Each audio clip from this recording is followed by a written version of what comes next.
طالبانو منځ کې ولې د مکتبونو په سر جنجال رامنځته شو؟ حقاني ډله څه غواړي او کندهاري طالبان څه غواړي؟ کې مکتبونه د چا په امر خلاص شوي وو؟ جنرال موبین د مکتبونو خلاصون باره کې څه نظر لري؟ تازه ذبیح الله مجاهد د مکتبونو خلاصون باره کې څه وویل؟ جزئیات ویډیو کې وګورئ او ویډیو آخر کې خپل نظر را سره شریک کړئ.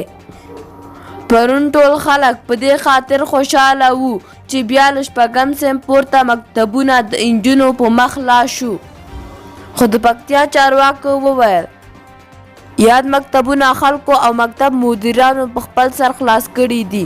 د مکتبونو خلاصون دې خبر په ټول هېواد کې غوغا جوړه کړه او د طالبانو هغه خبرې دروغ ثابت کړي چې دوی ویلي وو افغانستان کې د کلتوري ستونزو له کبله مکتبونه بند دي. د طالبانو د حکومت ویان ذبیح الله مجاهد نن کابل کې خبریالانو ته وویل دې به څېړنه کیږي چې یاد مکتبونه د چا په امر او ولې خلاص شوي دي. هغه دې ته اشاره وکړه چې مکتبونه به یوازې د پوهنې وزارت په امر خلاصیږي. هغه زیاته کړه د مکتبونو شروع کول یوه اړتیا ده، هر کله چې شرایط ورته برابر شي پوهنې وزارت به یې په ټول هېواد کې خلاص کړي.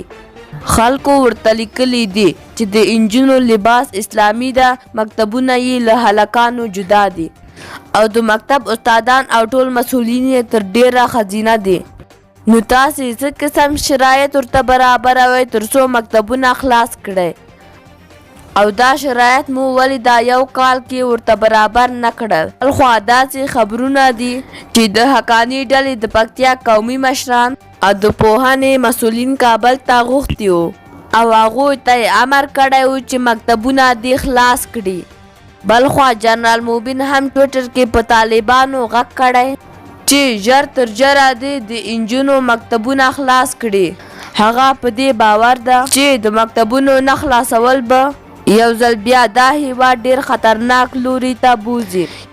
وایي یو کال پوره شو نو کوم پلان او طرحه معلومه شوه او نو کوم منظم سیستم رامنځته شو. هغه زیاتوي چې له دې موضوع دښمن ګټه اخلي. یو بل طالب پلوه ورته لیکلي دي چې سبا یې په مړو سترګو خلاصوئ خو نن یې خلاص کړئ. تاسو د مکتبونو خلاصون باره کې څه نظر لرئ؟ موږ ته په کمنټ کې ولیکئ. تر بل ویډیو د الله په امان.